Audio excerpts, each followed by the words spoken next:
Sensei Daniel, why is Aikido by the Bay valuable to the greater community? It's a very good question. Aikido by the Bay provides the people a safe and friendly place to come and learn self-defense. It also provides a non-competitive and non-judgmental, I should say, place for people to exercise, build confidence, and create friendships. By that, I mean meaningful, long-term friendships. It is also unique because the entire family can come and practice here. Over here at the studio, we have kids who began training, and mom started training, and dad started training, and provides that family time, which is quite unique in itself. And Aikido as a practice teaches patience in a peaceful way to deal with, and a peaceful way to deal with conflict, which is very different from a lot of martial arts out there.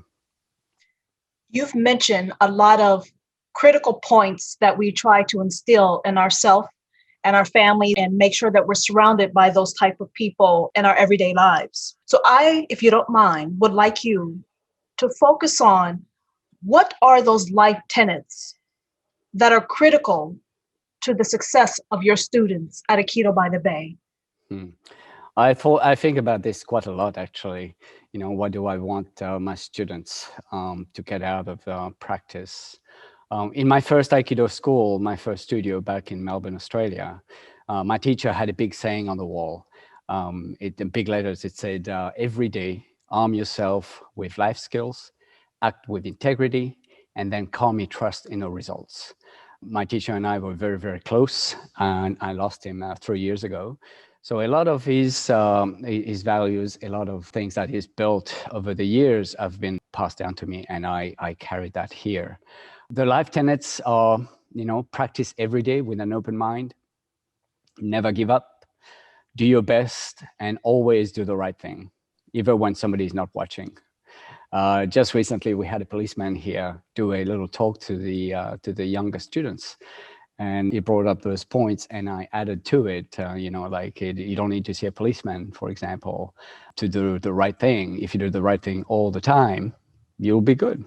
So to create, to make those kids who practice here especially into good humans, acting with integrity when they're out there, and help the future generations. How have you helped to guide your students in understanding that the right thing takes more character than it is to do the wrong thing? Oh, I don't know if I agree if it's harder to do. I think it's a matter of getting the right guidance, from, especially we're talking about children here, from their parents, from their mentors, their teachers. If they get taught that doing the right thing means not having to be watched by someone to, for example, not to take something that's not yours, put it in your school bag and go home with it. If we instill those values early in life, then it won't be hard to do the right thing. It will just be a natural thing to do. Doing the wrong thing would be hard to do because your internal values would not allow you to do that. Sensei Daniel, how does Aikido by the Bay fulfill the needs of such a diverse clientele as far as age, background, and client expectations? Well, here at Aikido by the Bay, we have a very diverse clientele with all kinds of education, work experience, and ages. When you come on the mat, everybody is dressed the same way. When I'm wearing here the white uniform, so everybody wears the same thing. You cannot tell the yoga instructor from a CEO. Everybody comes with a beginner mindset and learn at their own pace and level. Even someone with decades of Aikido training has the opportunity to teach Aikido, because we have a what you call in Japanese senpai-kohai relationship. That's very important in a traditional school, like especially Japanese traditional martial arts school. What that means is the senior person is responsible to mentor and guide the junior person. It's not about get strong and you start practicing together to get stronger. It actually works the opposite way. The more you mentor the junior people, the more you teach, the better your Aikido becomes. And also what I want to bring up as well, Aikido can be practiced by people of all sizes, fitness level, abilities, because you always practice at your own level. If somebody has, for example, an injured shoulder or a bad shoulder, they practice softly on one side and the other side they practice differently. So you always have a relationship, that conversation with your partner to let each other know what your injuries may be, or whatever it may be that you may be carrying with you on the mat, to make sure that everybody's practicing safely. What I've heard from you is there's a level of awareness, self-awareness and outer awareness as far as the others in your dojo. Mm-hmm. And that requires a level of spirituality within yourself and being able to connect with others. Do you find that that spirituality is displayed when one is moving through the techniques in your dojo? Like, what is the true or the fullest extent of the spirituality of Aikido practice and with your students in the dojo? How deep does it go? What is the degree or extent of it? So in Aikido, the way I grew up in Aikido, the way I came up, you always practice with different partners.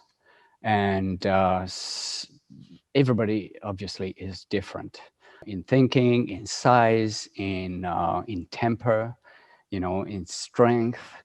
So you develop character, and your spirit grows as you move along with different partners, because you have to find a way to work together. It's not about showing, like I mentioned before, who's stronger. It's about working together and developing a relationship, a human relationship that you can take outside the dojo as well. So outside the studio, when you go up, often students go back to school, back to their home life, and adults go back to their work space. They can connect with people at a spiritual level, at a level where it's no longer competitive. It's about working together to find, a commonality and come up with good solutions on whatever you may be working on. Sensei Daniel, how do you ensure your mastery of Aikido is translated into a teaching style that motivates and sustains the longevity of each student? In the studio here, I don't differentiate in technical integrity if it's a 5-year-old or a 50-year-old. When I teach children, 5-year-olds, for example, Aikido, I would break down the techniques into piecemeals. We're going to count into 1, 2, 3, 4, 5 into steps. And then once they understand the 5 steps, we'll join 1 and 2. 1 and 2 becomes 1 step. Then we're going to 3 and 4 and 5. Eventually 1, 2, 3 becomes 1 step. And so on and so forth. So what happens then, they truly understand the mechanics behind the technique, and they move the same way as an adult would move, an experienced adult would move in an adult class. Because it's much more difficult to unlearn bad habits and bad techniques. I would rather teach them the correct way and train the brain to understand a certain way, to respond a certain way, no matter what level. So the technical integrity is very important to me. So regardless of age, technical integrity needs to be there. Sensei Daniel, what are the 3 things you would like a person to think of when they hear Aikido by the Bay? Like I said before, it's like authenticity, trustworthy, and community. We just went through a very challenging year of a pandemic. And this studio here, I truly believe, survived because of the strong community that we've put together over the last 19 years of being around. If we were just doing some technical things on the mat, people would not have stayed as long as they did, and the dojo would not have survived. So the community part is very, very important to me, and that translates into trust, right? So the members really trust me as a teacher, as a leader, to do the right thing, and the authenticity in techniques and everything that we do here. My supervising instructor here, Bill Shihan, who is an 8th dan in Aikido, started training with the founder of Aikido in 1967. And back in the early 70s or the late 60s, he asked his teacher, who then became my teacher as well, Saito Sensei, what do you look for? What do people should look for when they come to a studio? And apparently, without hesitation, he said, number one thing is that the sensei's techniques, the teacher's techniques, need to work. Are they effective? The second thing is of senior people taking care of junior people. And the third thing are people enjoying what they're doing. And I try to have that be is something that's very apparent in the studio here. When parents come, when prospective students come and observe a class or join a class, I would like them to take what they would like them to take home is those three elements there. So that's why we try to embody here in the studio those qualities.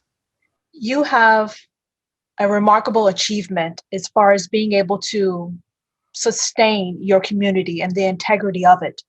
How have you been able to vet the many different people that come through your doors to ensure the harmony and the symbolicness of your group, of your students, maintains your vision? Because it's easy to get derailed as people come and go. And how do you do it? That's a very hard thing to do. It's a very good question, especially when I first opened the studio. I just come back from Japan as being a living student at the Founders Dojo. And to bring something that's very foreign into the Western society, when I talk foreign, is the Japanese culture that is really embedded into what we do here. Incorporating important aspects of the Japanese culture, such as respect and all the values the samurais, there is courage, justice, compassion, loyalty, integrity, honor, and I mentioned respect before. When people first come, they say, okay, I just want to come practice and go home. But no, and when you come to the dojo, you have to prepare the space. We sweep the mat after practice. People come together and sweep the mat. That is something very foreign in the Western world. But when they went back, some students started going back with me to Japan. They realized what I was trying to do. They saw that everybody was doing the same thing. Everybody was bowing to each other before practice, bowing after practice, sweeping the mat before practice, after practice. So what they did, they came back to the studio and told others, this is what Sensei is doing. This is really important. And when people come, it is the responsibility, not for me, but to the senior students and other people that have been here a long time, to teach these etiquettes and the dojo rules to the new students, because it is something completely foreign. So it's an effect that gets passed down to new people, and they start seeing the value in it, because there is something called zanshin in Japanese language, and it's very much into what we do in Aikido. What that means is, if you want to translate it to English, it would be mindfulness, being mindful in everything that we do. When you do a technique, you just don't do it and stop. You do it and you continue on, counting 1, 2 in your head, and then stop. When we finish practice at the end of the session, it's not the end of the session. The zanshin, the mindfulness here, is to sweep the mats and clean the space so it's ready for the next session. At the beginning, it was challenging, but now that we have a good group of students who really see the value in what we are doing here, they're passing down to the new people, and they really embrace it and start following our traditions here.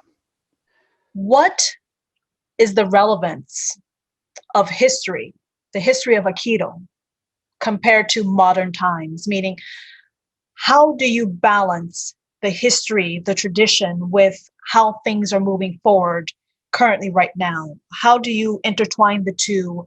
How do you ensure that what was once is not lost, but evolve with Aikido? Because I believe Aikido, there's an evolution there, and it's not static, it's very dynamic. So how do you balance the past, the present, and the future, as far as the history that was made, the history that is being made, and the history that will occur in the future? This is a very, very good question, and an important question. I touched a lot about authenticity in practice. My my goal in running the dojo and sharing what my teachers have taught me over the years is to keep the fundamentals of a technique as intact as possible. Because people do spin off into their own interpretation of what they see on the mat. But the fundamentals really is the core. There is what's important. Once they understand the basics very well, that's the only time they can grade to black belt. In the studio here in Aikido, especially, the minimum age to get black belt is 15 years old. And that's because I believe there's a huge responsibility that goes with earning a black belt, wearing a black belt. You need to be able to understand, technically, obviously, all the basics that you can pass it down to someone else. But also, as a self-defense, it needs to be effective. If you're wearing a black belt, there's an expectation there. And what we view as instructors here, if you're out in the world and if you need to defend yourself, physically defend yourself, you're able to do that, not only for yourself, but also for your family members or someone who may need help on the street. Be able to provide that assistance is part of wearing a black belt. So once that part, if I'm able to pass down those fundamentals to students, and they can, of course, they're going to grow in Aikido and discover new things. And that is the beauty of our art. It's not limited. Once you understand and able to reach black belt, know all the basics exercises, you're going to grow. You're going to discover new techniques, and it keeps evolving. It's not a finite art. It just keeps evolving. Sometimes I find myself doing techniques that I've never seen my teacher do, and I discover, oh wow, that's it right here. That's because of a strong base that was passed down to me as a young student. Is there anything else that you would like to share about yourself as a sensei, your dojo, or your students that's important that we've missed? Yeah. So I became a full-time instructor 3 years ago. Before that, I was working in a corporate setting for 14 years here in the Bay Area, and before that, I was in Australia. Obviously, I've always worked outside of teaching Aikido. Now teaching full-time Aikido, it's a huge challenge. But it's also an honor to be able to have an impact on people's lives. If I can help, especially those young children who come here and learn Aikido, become even more successful as they enter the workforce, they become adults themselves, then I'll be very happy if I can help one person do that. So as a teacher, I truly feel humbled and thankful that people come here to learn from me, and parents trust me with their children, because that is a very big responsibility, and I take it very seriously.